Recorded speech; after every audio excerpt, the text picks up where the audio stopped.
Cheers from Brazil. Hello, welcome to Fixer Brazil podcast. My name is Tomás Cavalieri and I'm going to interview film producers, DOPs and people from the film industry from all over the world to talk about the pleasures and challenges of filming in Brazil. And today we have in the show Åke Wehrling. He has been working as a cinematographer and film editor since 1993. He produces, shoots and edits film and television. His main field of work is documentary, film and journalism. From 2011 to 2012, he was a Middle East correspondent. He has already crossed the Atlantic, filming a reality show from the Canary Islands to Rio de Janeiro. In 2024, he worked for Race Across the World reality show. Good to have you in Fixer Brazil podcast. Hi, nice to be here. Thank you so much. And I'd like to start with a question that is very simple. How did you start your career? Well, it was actually a friend of mine. We were both aspiring musicians. And we discovered that our talents didn't match our ambitions. So we had to figure something else out. And my friend was a little bit earlier than me. So he started working with like short films and stuff. And I joined as an actor first. But then I discovered that my talents didn't match my ambitions there either. So I went behind the camera instead. So I worked as a sound engineer or sound technician. And then after a year or two, I started filming, and then I went to film school and been doing it ever since. Who inspired you in the industry, like directors, DOPs, the people who you watch it? What kind of references did you have? Yeah, one of my favorite directors, what's his name? The guy that did Gladiator, Ridley Scott, because he has so much, I think he's a photographer or maybe some sort of artist before he started directing, and he has such a distinctive style and really a way of it's both good looking and it has content at the same time. Some directors and DOPs make great looking pictures but the content is not that important to them. So for me, the thing that I work mainly with is current affairs and investigative journalism. So like the content is very important to me, and I think Ridley Scott he mixes the aesthetic side with the content in a way that really talks to me anyway. So I think he's great. And also there's a Swedish DOP, but he hasn't been around for that long, but he's great. Hoyte van Hoytema, he's amazing, really cool guy, and does a lot of cool stuff. And of course, Roger Deakins, who's worked with everybody and started out as a documentary DOP. I think he's fantastic, really good.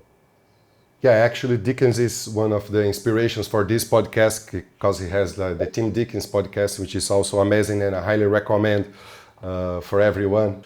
You work mainly with documentaries and journalism, and as you said, but have you ever thought about filming like feature films or something like that?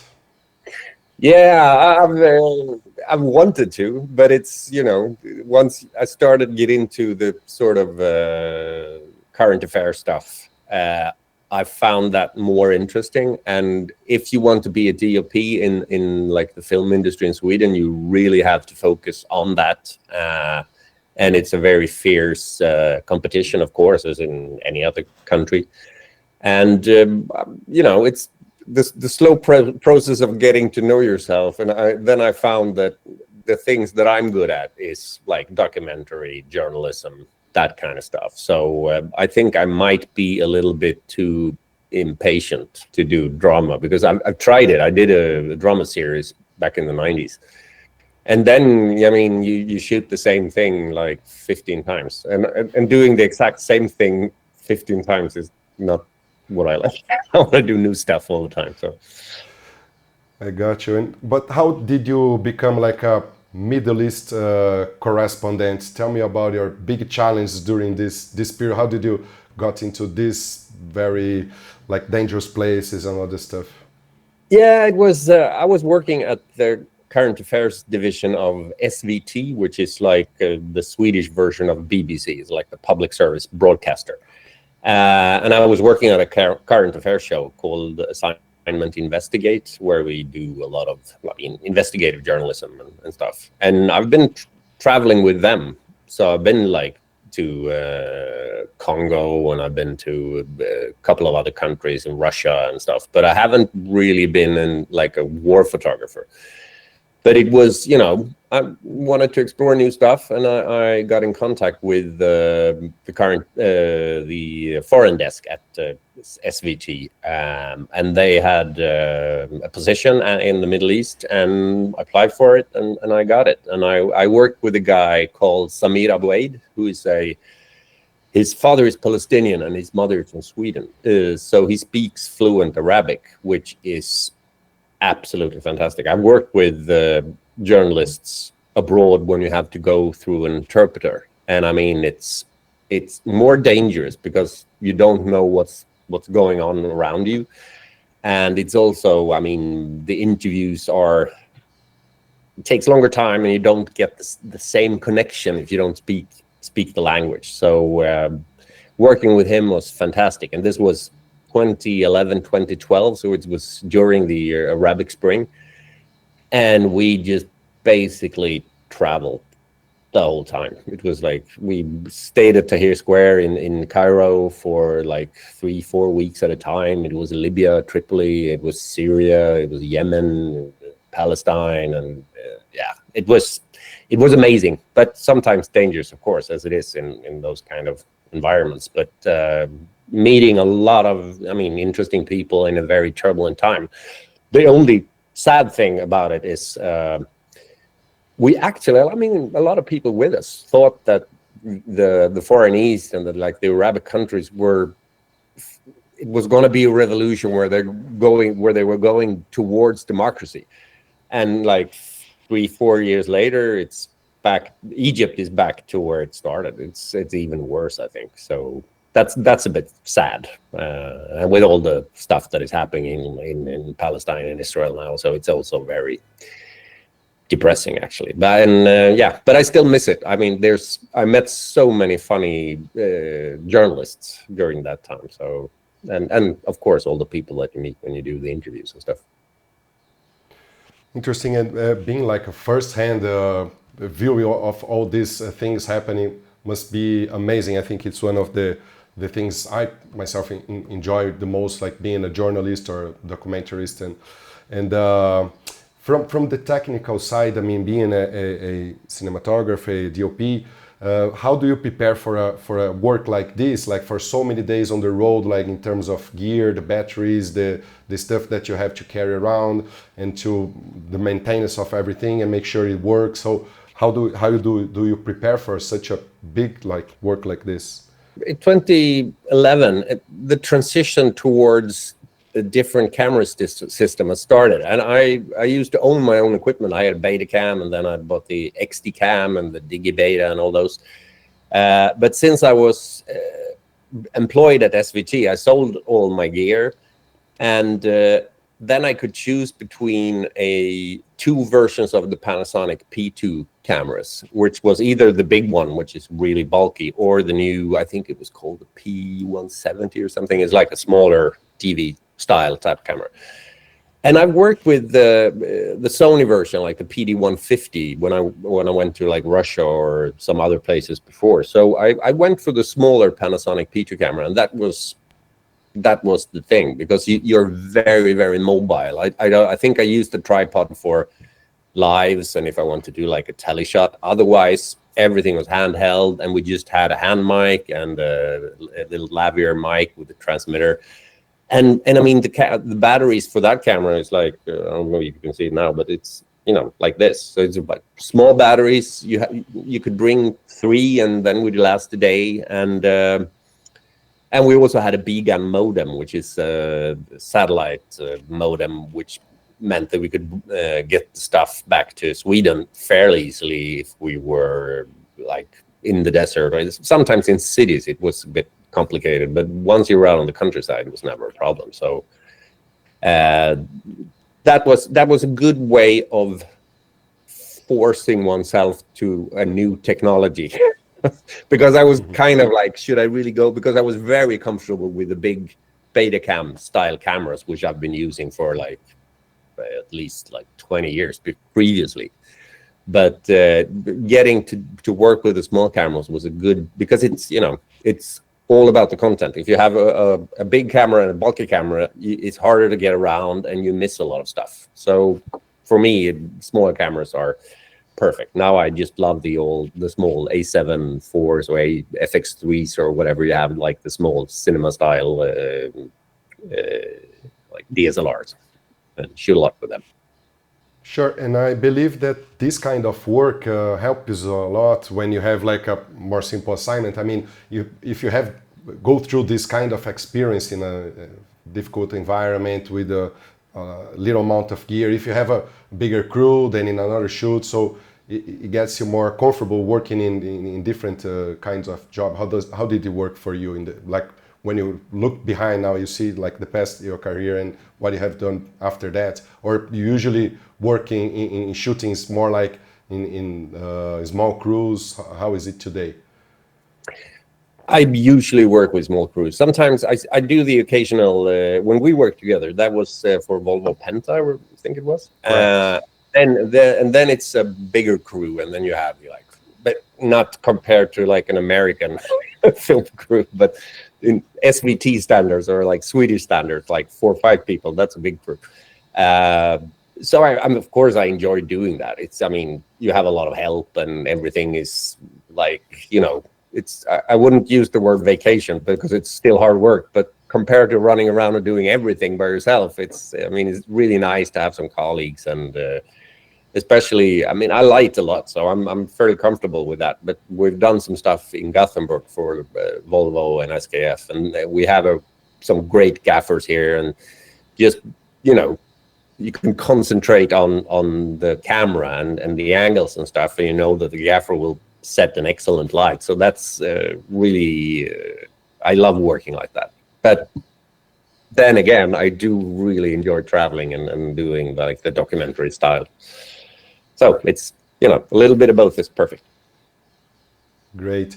And I want to talk a little bit about your experience in Zambia when you got arrested, because I read a piece that you sent to me mentioning that after that, when you got released, you wanted to go back to Zambia. And then my question is, what moves you? What moves you to go after the stories? What moves you to have the courage to go back to a place where they arrested you to tell that story? This was Swedish aid that a guy called Ndambo was. It was a big fraud. He just took the aid money for himself. He worked for an organization called the Zambian Farmers Union. And when we got there, it was a classical, because since I worked abroad, you know, quite a lot, and I worked with fixers quite a lot. So, and 99.9% are perfect. And this guy that I worked with was very, very good. That wasn't the problem. The problem was that he was like, the pen is my sword. I want the truth. I mean, he was really upset about this fraudulent behavior. So when we asked him, like, is it okay to go out after this guy and I mean, knock on his, not the door of the house, but like the door of the mansion where the fence is. Is it okay to do that? And like, yes, let's go and demand the truth. The problem was that he had armed guards, and like the moment we arrived there, they just took the car keys and had like AK-47s pointed to the ground, but like, move fastly, we'll point them at you. So that was the deal. And we were arrested and had to spend like 72 hours in prison before Swedish authorities stepped in and managed to get us out of prison, but still we had to stay in Lusaka in Zambia, because they had our passports and they had a camera here and stuff. And it wasn't until they took the, I don't know the English word for that, like the main prosecutor in the country, they took our case in front of her, and then she just threw it out and we were released and brought back to Sweden. And then, I mean, since we were very determined to bring the story to Swedish viewers, I was ready to go again, because if they arrested me one time, I was fairly sure that with international like publicity, they wouldn't do it again. So that I wasn't that scared really, but it was interesting because when the guy that I worked with, the fixer, he was also thrown into prison, of course, and this was Lusaka, and the guys. Of course, I was scared when I walked into the prison because I mean I'm a white guy and all the other inmates were black colored, and it was a bit threatening for like a while. But then it turned out that when Charles, the guy that I worked with, when he told the story why we were there, it all changed, and we were kind of like heroes, not heroes, but they sort of that's a good thing to do. But it was also the fact that one of the guys just looked at me and was like, "You're the first white guy in this prison ever." Really? So that was Yeah. they thought I was what on earth did you do to get thrown into prison? that just doesn't happen. So yeah, I mean, the reason why I pursued the story and wanted to do it again. I mean, I don't want to let them get away. I mean, Zambia is a poor country, and they have the farmers are. I mean, they don't make a lot of money, and then you have someone like this guy who takes at least €1 million, probably more, but a lot of money. And he had his own zoo. He had like zebras and ostriches and antelopes in his garden, and he had a 9-hole golf court on his mansion. And when you saw the how the other, like the farmers, how they lived, and he took their money to build his own golf court and his own zoo, then it's like it makes me mad. Yeah, I can imagine, of course. Yeah, anyone, like, it's a matter of justice, right? Yeah, it's a matter of justice. Yeah. Let's talk a little bit about more, I don't know if it's easier, but more pleasant jobs, like the Boating Dream series that we shot together here in Brazil for a Volvo Penta. And this job you did for OTW production company, right? Do you work as a freelancer, or work always for them? How does it work? Yeah, I'm a freelancer. I actually, when I got back from the Middle East, then at the time I was employed by SVT, but when I got back from the Middle East, I worked for a year for them, and then I quit and became a freelancer again, because I've been a freelancer for 14 years before I was employed by them. It's if you're a freelancer, you could do lots of different stuff. So that's the way that I like to work. And OTV, I think I did 3 or 4 episodes of Boating Dreams, and now I haven't worked for them for since the pandemic, I think, because I transferred in. I do more investigative journalism, and it's hard if you're doing investigative journalism one day and the next day you're out working with the company that you're investigating. I haven't investigated Volvo Penta, so that's not a problem. But I mean, it's just I do more like journalism now. But that job, I mean, the Boating Dreams series, I think was great. I really enjoyed watching the episodes, and the people that we met and we also got to go to Ubatuba, which that was fantastic. What a place! It was so beautiful. I really enjoyed the shoot. It was a family, the Aussie family, building their own boat because they thought Brazil was too hot, so they go to Alaska. They want to go to Alaska by boat, and not only that, but build the boat themselves, right? So I'm going to play a couple of behind-the-scenes clips that I have here. Then you can watch, and we can talk a little bit about the shooting. Sure. So we started in São Paulo. We got a couple of shoots of images in São Paulo before we moved to the place where the Aussie family lives. So this is Paulista Avenue and MASP. And we just got a couple of hours here before we go to the countryside and started in São Paulo. There I am. There you are. So what kind of gear do you use for this shoot here in the Volvo, in the boat? So you have to film in the boats, you have to film in the land.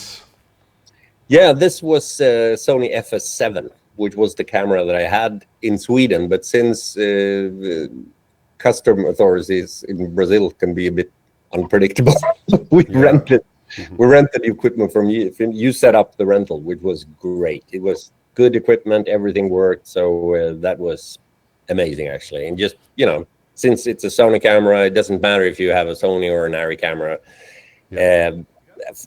If you go and rent it and you work with that camera, it just works. I mean, you don't have to worry about anything. It was problems, very good experience. Yeah, and this was the nice Ossi family, Tony, his wife, and the girls. And we were filming in his place where he builds like canoes and other stuff. But now he was building this is the kind of canoe that he builds and sells. But he was building a bigger boat to travel with the whole family, right? So we got a couple of shots there. Yeah, exactly. And they were a really nice family. And we had, what was the name of our sound technician? Maria Clara. Maria Clara. We called her Clear Mary. Claire Maria Clara. Yeah, she was great.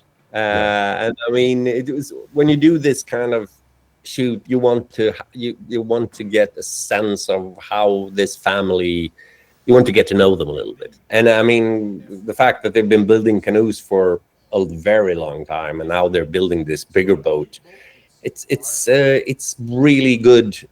It's really good content. I think this was probably the best episode that I did with them. Really? Because I mean, they have a project. They want to do something. If you just go out sailing with your boat, that's nice. I mean, that's also nice. But they wanted to do something, so that was really cool. Yeah, and I think it took more than 1 year for him to build it. You can see like it's a big boat. There is Maria Clara doing the sound, and the girls, and it's very interesting. Because his daughters, like Tony's daughters, when he said, "I want to build a boat," they said, "No, he's kidding." No, he was not kidding. It's on the interview, and the episode we filmed this first part in his house is Aldeia da Serra, close to São Paulo, downtown, and then after that, in another clip, we're gonna watch a little bit about Ubatuba. But you can see it's not a small boat, and it's very beautiful. I'm gonna add a couple of pictures of the boat sailing because I mean, on the he's now.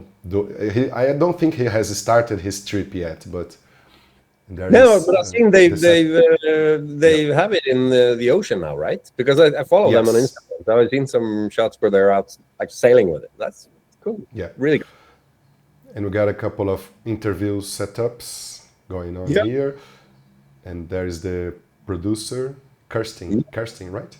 Kerstin, yes. Kerstin, pardon my accent. It's Swedish is we're like 9 million people. It's a very small language. So you're very excused. And then we finish this first part in the city, and then we move to the beach. So let's see a couple of images of the amazing Ubatuba region. Yep. So Ubatuba at the coast of São Paulo, it's one of the most beautiful beaches around Brazil, I think, because the Northeast is beautiful, but here you have like the Atlantic forest with the sea. So, and I was doing the drone shots for you as well. And so we got there to do, I think it was a couple of days, right, filming at the beach and doing some interviews and also filming them in another boat because their boat was not ready yet, right? But what do you think about this region?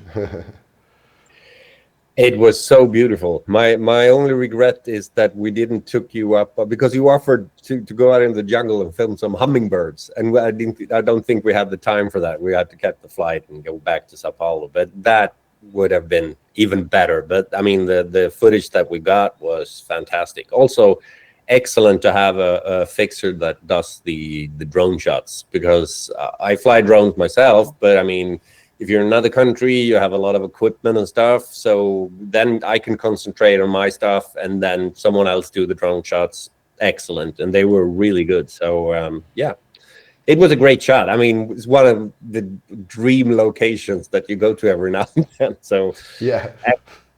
really nice. Sometimes between one investigative assignment and another, you have one of these, right? Yeah. It was a great shot. Shoot, it was Ubatuba was. I think I've heard the name, but I mean, people from Sweden doesn't go. If you go on vacation from Sweden, you usually go to like the Canary Islands or Spain or something. But so not a lot of people go to Brazil. But if they knew Ubatuba, I think they would go there because it's amazing. Yeah, I've done a couple of other shootings as fixer there as well for other kinds of jobs, and it's always amazing. I mean, it's like 3 hours, let's say, driving from São Paulo, from the metropolis, but then you are in a place like this. It's really beautiful. It's Saco da Ribeira, this area where we were filming in this boat, the family. Yeah, I mean, I've been to hot places before, but like the first couple of days when you get from like the Swedish climate to Brazilian climate, it sweats a lot. You have to drink and stay hydrated. But I mean, it's and that's the hotel we stayed at, right? Correct. Yeah, the Pousada Hotel. Like a courtyard. It was really beautiful, really great hotel. And how do you work along with the producer? Because also this podcast, I want to talk about production and filming abroad. So how do you work with the producer to prepare and to get everything in place regarding the script and the story, what you need to film and the gear that you're going to use? Yeah, Kerstin had a fairly clear idea of what she wanted to do. So it was, I mean, we're going to get them building the boat, we're going to get them building the canoes, and we try to get out on the ocean a little bit in Ubatuba and do some interviews down there as well. And I mean, I really liked working with OTV because, and especially that series, because the engine, which was the reason that Volvo Penta wanted to do this series, was mentioned like in a short sentence where we got an engine from Volvo Penta, but it was more about their dream and about building the boat, and so it wasn't that different from doing like a normal piece for television that I usually do. Well, not investigative, of course, but I mean, I do work for other shows as well. So it's more like getting to know the family and seeing what they do. And so I mean, since she had a fairly clear idea what she wanted to do, it was was really easy. And we've been working since I worked with the Sony FS7 back in Sweden. It was a simple choice. Same camera. Mm-hmm. Yeah, same camera. And I mean, we had some good lenses to go with it. And the interviews aren't that big part of what we're doing. So we just had the usual 1x1 LED panels and fairly basic setup, but it worked. It worked great. So. Mm-hmm. And you did another assignment where you had to cruise like the Atlantic, filming a reality show from the Canary Islands to Rio de Janeiro. You really like boats, right? Well, the thing is, I do have a little boat here in Sweden, and almost the island that I live on outside of Gothenburg. But I'm not really a boat person, but I enjoy it a lot. But this was I worked with a producer and doing some interviews, like after the season before, and then the producer asked, because I've done some reality shows. I've done Survivor and I've done some Race Across the World and stuff like that. So I mean, do you want to go? Because it's a 60-foot sailing boat, and there's a crew of 3. It's the captain and 2 like assistants. Yeah, assistant captain, we can call them. Okay. And then there's like celebrities learning how to sail, okay. And then there's a segment producer, sound technician, and 2 photographers, and that's it. So the whole crew, the whole crew of the boat is 13 people. And I've seen the show, and I really enjoyed it because it's there's no. if you do Survivor or if you do any other reality show, there's always time. You can always, go back a little bit and do something else. But if you're on a boat, you have to, there's nowhere to go. You have to be present and do the stuff. So it's very interesting how people sort of react. And also, I mean, since the sailing I've been doing in Sweden is like, smaller boats in like the Baltic Sea. So I haven't really done like Atlantic or ocean sailing like that. So it was a challenge for me in that way. And I really enjoyed it. I didn't get seasick, luckily enough. I had some good, I think it was, what do you call it? Vertigo pills that one of the members gave me. So I didn't get seasick. I did the DIT, getting the materials from the cards onto the computer. And I was below deck doing that, and it was no worries. But the only problem I had is like I'm quite tall. I'm almost 2 meters, and I weigh like 100 kilos. And being on a boat where I couldn't stand straight, and since I wasn't that used to being on a boat, the first week I just fell and hurt myself all the time. Not serious.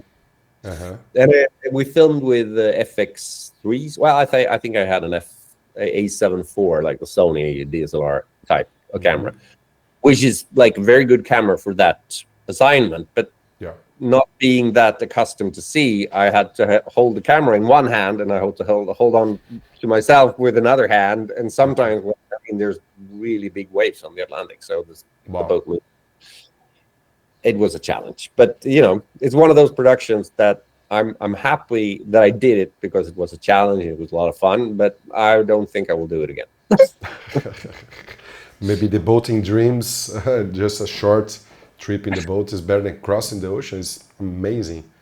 Yeah. And the funny thing is that the other photographer, I think he's done 6 crossings now. Really? And the sound technician, he's done every single episode. Wow. So I think he's done it like 11 times, 10 or 11 times or something. So they're kind of crazy. But and you edit as well, correct? Yeah. And the fact that you edit helps when you're filming or shooting. How does it work for you?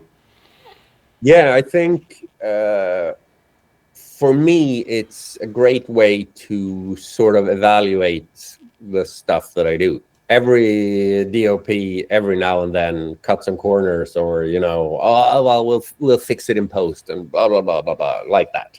Mm-hmm. If you have to fix it in post yourself, you're not that inclined to do that. Just postponing a problem, right? And let's solve it later. No, let's solve it now. Sort it now.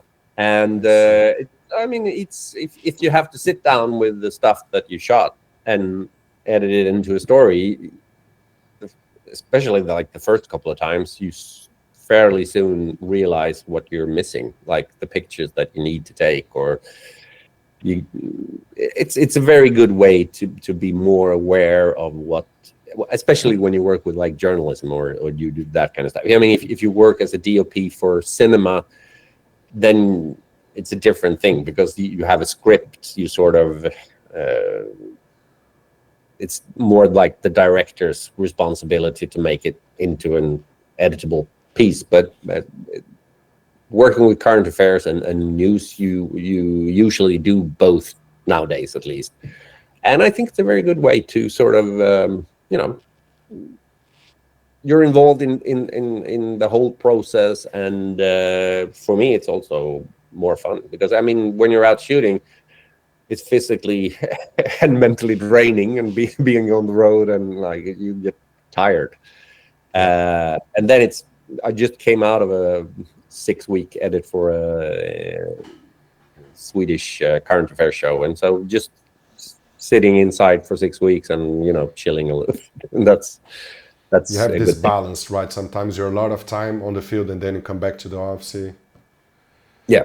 I have the same experience myself, because I also shoot and edit, so that's exactly how I feel. Yeah. Perfect. The mix works great for me, so I really enjoy that. It's a good balance. Yep. And I want to ask you about another subject that's very trendy now, which is AI, like the artificial intelligence. You work a lot of most of the time with journalists, documentary, and so I think this universe, AI is helping maybe on script and other stuff. But how has it impact on your work until now? Let's say the AI. Yeah, I used it actually for the piece that I did right now, because it was it's a very dark subject matter. It's about shootings in schools in Sweden. We have like 14-year-olds shooting 15-year-olds, and so we're doing a piece about that. And we interview not the active shooters, but we've interviewed a lot of like people involved in crime and stuff.